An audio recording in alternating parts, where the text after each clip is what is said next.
ದಾವಣಗೆರೆ ಜಿಲ್ಲೆಯ ಚನ್ನಗಿರಿಯ ಪೊಲೀಸ್ ಠಾಣೆಯ ಮೇಲೆ ಉದ್ರಿಕ್ತರ ಗುಂಪು ಕಲ್ಲಿನ ತೂರಾಟವನ್ನ ಮಾಡಿತ್ತಲ್ಲ, ಆ ವಿಚಾರಕ್ಕೆ ಸಂಬಂಧಪಟ್ಟಂತೆ ಮತ್ತಷ್ಟು ಬೆಳವಣಿಗೆಗಳಾಗ್ತಾ ಇದೆ. ಚನ್ನಗಿರಿ ಪೊಲೀಸ್ ಠಾಣೆಯ ಮೇಲೆ ಕಲ್ಲು ತೂರಾಟ ಪ್ರಕರಣಕ್ಕೆ ಸಂಬಂಧಪಟ್ಟಂತೆ ಬಂಧನದ ಭೀತಿಯಿಂದ ಹೊನ್ನೆಬಾಗಿ ಗ್ರಾಮವನ್ನು ತೊರೆತಾ ಇದ್ದಾರಂತೆ ಗ್ರಾಮಸ್ಥರು. ಬಂಧಿತ 25 ಜನರ ಪೈಕಿ 8ಕ್ಕೂ ಅಧಿಕ ಮಂದಿ ಹೊನ್ನೆಬಾಗಿಯವರು ಅನ್ನೋದು ಗೊತ್ತಾಗ್ತಾ ಇದೆ. ಗ್ರಾಮಸ್ಥರನ್ನ ವಶಕ್ಕೆ ಪಡೆದು ವಿಚಾರಣೆಯನ್ನು ನಡೆಸ್ತಾ ಇದ್ದಾರೆ ಪೊಲೀಸರು. ಬಂಧನಕ್ಕೆ ಹೆದರಿ, ಪೊಲೀಸರ ತನಿಖೆಗೆ ಹೆದರಿ ಗ್ರಾಮವನ್ನು ತೊರೆತಾ ಇರುವಂತಹದ್ದು ಜನ. ಈಗಾಗಲೇ ಇದನ್ನು CID ಹೆಗ್ಲಿಗೆ ರಾಜ್ಯ ಸರ್ಕಾರ ವಹಿಸಿದೆ. ಅದರ ಜೊತೆಗೆ CCTV ಫುಟೇಜು, ಸ್ಥಳೀಯರ ಮೊಬೈಲ್ನಲ್ಲಿ ಸೆರೆ ಸಿಕ್ಕಂತಹ ದೃಶ್ಯವನ್ನು ಆಧರಿಸಿ ಈ ಉದ್ರಿಕ್ತರನ್ನ, ಪೊಲೀಸ್ ಠಾಣೆಯ ಮೇಲೆ ಕಲ್ಲು ತೂರಾಟ ಮಾಡಿದವರನ್ನ, ಪೊಲೀಸ್ ವಾಹನವನ್ನು ಜಖಂ ಮಾಡಿದವರ ಮಾಹಿತಿಯನ್ನ ಈಗ ಕಲೆ ಹಾಕುವಂತಹ ಕೆಲಸವನ್ನ ಮಾಡ್ತಾ ಇದ್ದಾರೆ. ಹಾಗಾಗಿಯೇ ಈ ಗ್ರಾಮದ ಜನ, ಹೊನ್ನೆಬಾಗಿ ಅನ್ನುವಂತಹ ಗ್ರಾಮ ಇದೆಯಲ್ಲ, ಆ ಭಾಗದ ಜನರು ಊರನ್ನ ಖಾಲಿ ಮಾಡ್ತಾ ಇದ್ದಾರಂತೆ. ಅದರಲ್ಲೂ ಪ್ರಮುಖವಾಗಿ ಯುವಕರು. ಯಾರ್ಯಾರು ಅದರಲ್ಲಿ ಭಾಗಿಯಾಗಿದ್ರು, ಯಾರ್ಯಾರು ಕಲ್ಲು ತೂರಾಟದಲ್ಲಿ ಇನ್ವಾಲ್ವ್ ಆಗಿದ್ರು, ಮಾಹಿತಿಯನ್ನ ಸಂಗ್ರಹಿಸ್ತಾ ಇದ್ದಾರೆ ಪೊಲೀಸರು.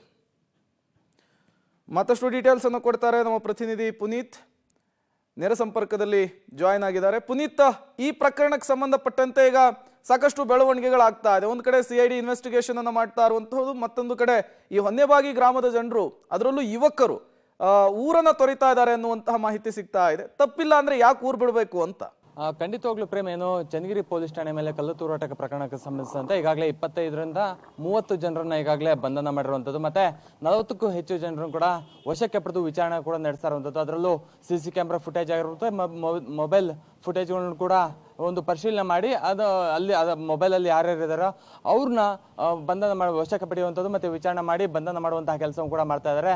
ಈ ಬಂಧನ ಭೀತಿಯಿಂದಾಗಿ ಹೊನ್ನೆಬಾಗಿ ಗ್ರಾಮದ ಬಹುತೇಕ ಜನರು ಕೂಡ ಮನೆಯನ್ನು ಖಾಲಿ ಮಾಡಿರುವಂಥದ್ದು. ಯಾಕಂತ ಹೇಳಿದ್ರೆ ಮೃತ ಆದಿಲ್ನ ಪತ್ನಿ ಹೀನಾ ಅವ್ರದ್ದು ಅದೇ ಊರಾಗಿರುವ ತವ್ರ ಮನೆ ಆಗಿರುವಂತಹ ಹಿನ್ನೆಲೆಯಲ್ಲಿ, ಅದರಲ್ಲೂ ಚನ್ನಗಿರಿಯಿಂದ ಕೇವಲ 3 ಕಿಲೋಮೀಟರ್ ಇರುವಂತಹ ಹಿನ್ನೆಲೆಯಲ್ಲಿ ಆ ಸಂದರ್ಭದಲ್ಲಿ ಆ ಗ್ರಾಮದಿಂದ ಸಾಕಷ್ಟು ಜನ ಬಂದಿದ್ರು. ಅಂದ್ರೆ ಕಲ್ಲು ತೂರಾಟ ಪ್ರಕರಣ ಏನು ಪೊಲೀಸ್ ಠಾಣೆ ಮೇಲೆ ಕಲ್ಲು ತೂರಾಟ ಆಯ್ತು, ಆ ಸಂದರ್ಭದಲ್ಲಿ ಹೊನ್ನೆಬಾಗಿಂದ ಸಾಕಷ್ಟು ಜನ ಬಂದಿದ್ರು ಅನ್ನುವಂತಹ ಮಾಹಿತಿ ಇರುವಂತಹ ಹಿನ್ನೆಲೆಯಲ್ಲಿ ಪೊಲೀಸರು ಕೂಡ ಈಗಾಗಲೇ ಅಲ್ಲಿರುವಂತಹ ಸಾಕಷ್ಟು ಜನರನ್ನು ಕೂಡ ವಶಕ್ಕೆ ಪಡೆದು ವಿಚಾರಣೆ ಕೂಡ ನಡೆಸ್ತಾ ಇದ್ದಾರೆ.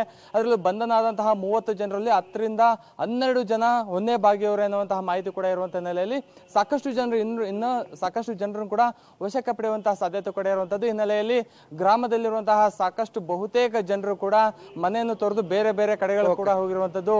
ಇದರಿಂದಾಗಿ ಅಲ್ಲಿ ಒಂದು ಭಯದ ವಾತಾವರಣ ಕೂಡ ಸೃಷ್ಟಿಯಾಗಿರುವಂತದ್ದು. ಮಹಿಳೆಯರು ಕೂಡ ಸಾಕಷ್ಟು ಕಣ್ಣೀರನ್ನು ಹಾಕ್ತಾರೆ.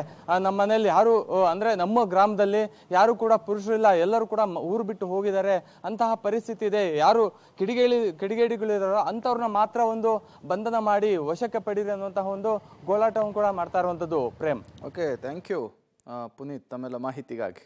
ನೋಡಿ, ಕಲ್ಲು ತೂರಾಟ ಆಗುವಂತಹ ಸಂದರ್ಭದಲ್ಲಿ ಗುಂಪಿನಲ್ಲಿ ಗೋವಿಂದ ಅಂತೇಳಿ ಹೋಗಿರ್ತಾರೆ. ಈಗ ವಿಡಿಯೋ ಸಿಕ್ಕ ತಕ್ಷಣ ಪೊಲೀಸರು ಸಹಜವಾಗಿ ಮನೆ ಬಾಗಿಲಿ ಬಂದಿರ್ತಾರೆ. ಕಲ್ಲು ತೂರಾಟ ನಡೆಸಿದವರೆಲ್ಲ ಈಗ ಊರನ್ನು ಖಾಲಿ ಮಾಡ್ತಾ ಇರುವಂಥದ್ದು. ಎಲ್ಲೋ ನಮ್ಮನ್ನು ಕೋರ್ಟಿಗೆ ಹಾಕ್ಬಿಡ್ತಾರೋ, ಜೈಲಿಗೆ ಹಾಕ್ಬಿಡ್ತಾರೋ, ಈ ಕೋರ್ಟು ಜೈಲು ಯಾಕೆ ಬೇಕು ಅಂಥೇಳಿ ಊರು ಖಾಲಿ ಮಾಡುವವರ ಸಂಖ್ಯೆ ಈ ಭಾಗದಲ್ಲಿ ಜಾಸ್ತಿ ಆಗ್ತಾ ಇದೆ.